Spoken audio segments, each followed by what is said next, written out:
Good morning. সবাই কেমন আছেন? আশা করি সবাই খুব ভালো আছেন, আর আমরাও বেশ ভালো আছি।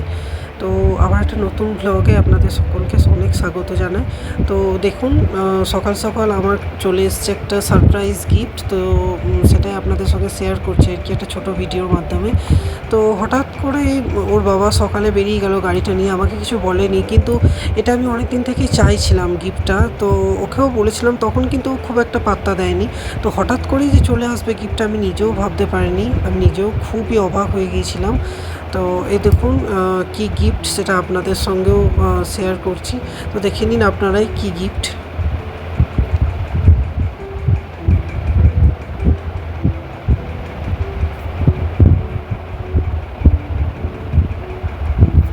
তো এই হচ্ছে আমার সেই গিফট।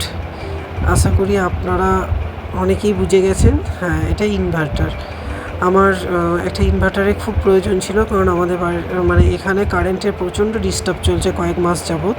তো যেহেতু মানে এটা বর্ষাকাল, তো চিনি বা ননি এরা দুজনেই প্রচণ্ড মানে কারেন্ট না থাকলে অসুবিধা মানে করে আর কি। চিনি তো প্রচণ্ড কান্নাকাটি করে।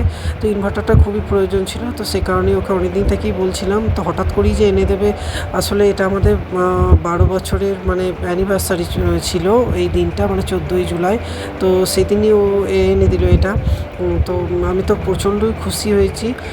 তো মানে ভাবতেই পারিনি যে বলা মাত্রই মানে আমি 4-5 দিন থেকেই বলছিলাম, তো হঠাৎ করে যে গিফটটা ও এনে দেবে আমি ভাবতেও পারিনি। তো এই দেখুন ওরা দুজন মিলে ফিট করছে ওটা।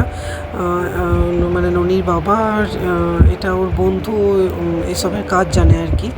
তো আমার ইনভার্টারটা ফিট হচ্ছে, তো ফিট করা হয়ে যাক, তারপর আপনাদেরকে দেখাবো ফাইনাল লুকটা।